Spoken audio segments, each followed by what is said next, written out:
series, No One Knew the Burden, 23. Weeping may endure for a night, but joy comes in the morning. Narrated by Judith Ogweno. No one knew the burden. Maximo explained that he had been disturbed by the relationship between his parents, but there was no one to confide in. Therefore, one day, as he was chatting on his phone, a message came in. The person told him that he had realized that he was lonely and promised to provide a solution. They kept talking for a month. He sent Maximo some money and asked him to meet him. Without much thought, Maximo left to meet him in the next estate. The last thing he remembered was seeing a black car parked in front of him, and then he was in a house, his hands and feet tied. For a month, he ate and took a drink that at first made him feel very sick.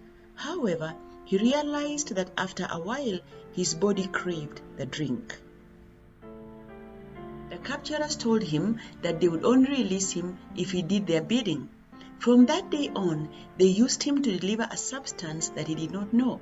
He never saw money changing hands, but every day he delivered the substance faithfully until one day he decided to taste it.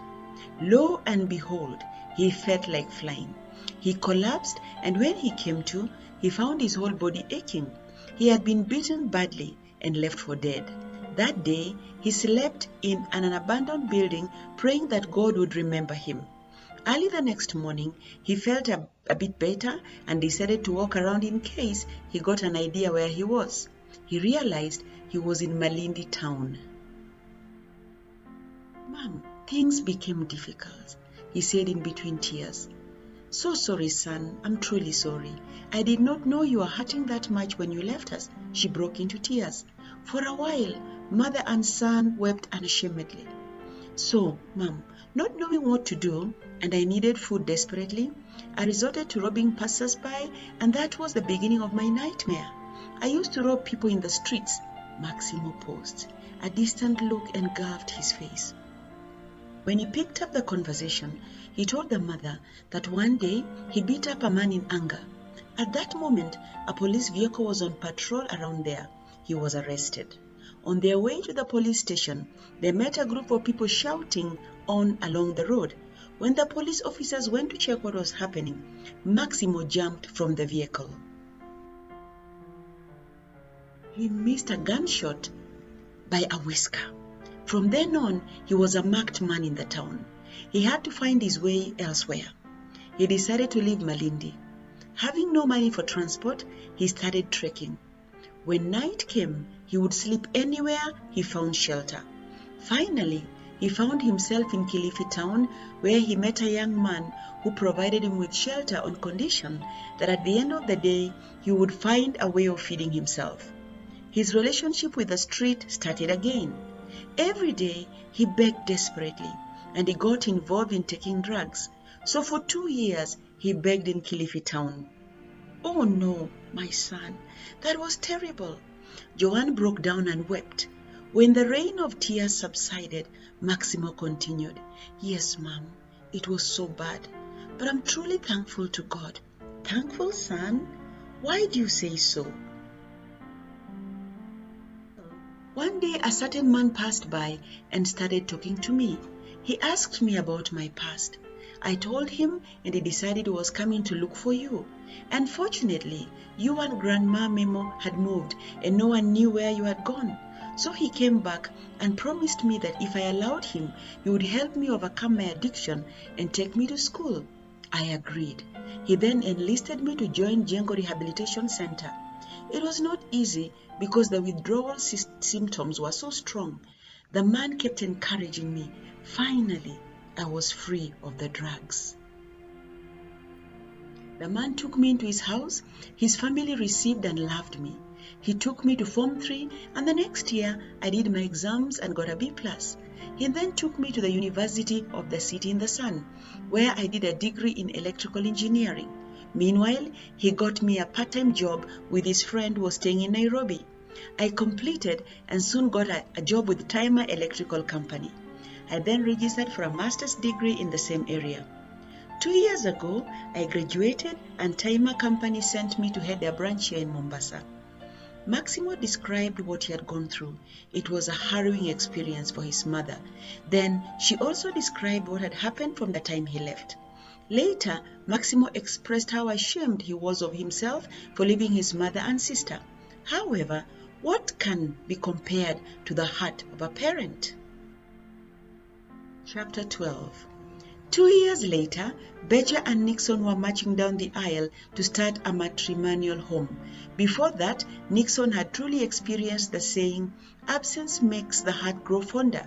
He had been stubborn, and coupled by his mother's encouragement, he had tried to block Riziki out of his mind. However, something kept driving him towards her. Whenever he reached her premises, he would turn back.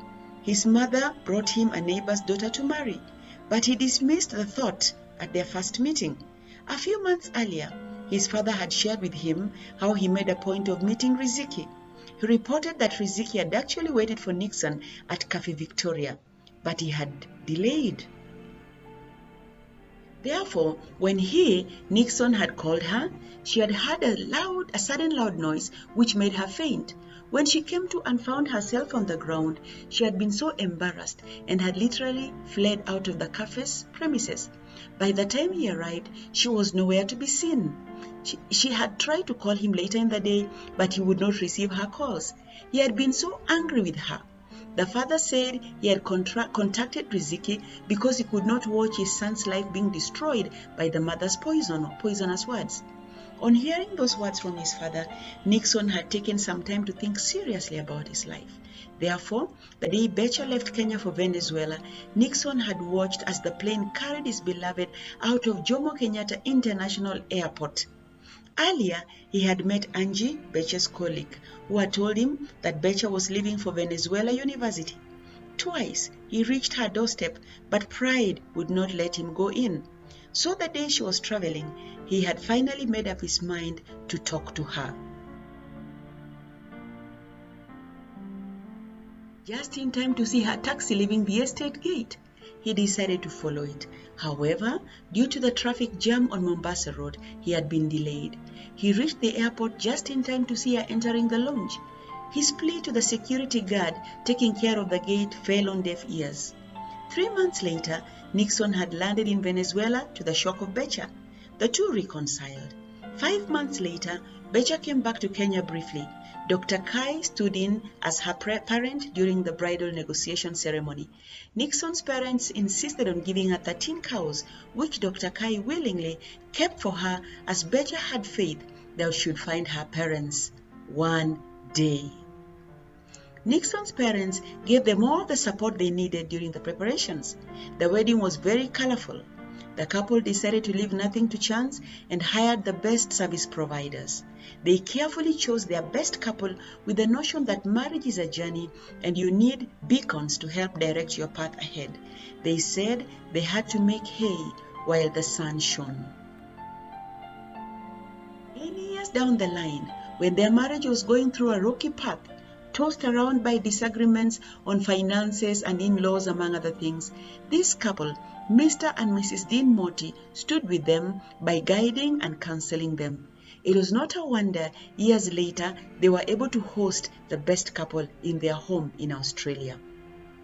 The time management on the wedding day, however, was commendable. Each side of the bridal party kept time, and by 11 in the morning, as stipulated on the invitation card, they were exchanging vows. Those who had the habit of coming late for weddings this day regretted to find the church empty. Beecher wished her parents had been around to lead her down the aisle. She wondered whether they were still alive somewhere in the nation. She then decided to dismiss those thoughts and enjoy the moment. Nixon was God's answer to her lonely life, she said, and she was not going to let the past spoil her future. As they were heading to the car, she heard a voice behind her. She turned to look. One look at her and Nixon. Join me for more next time.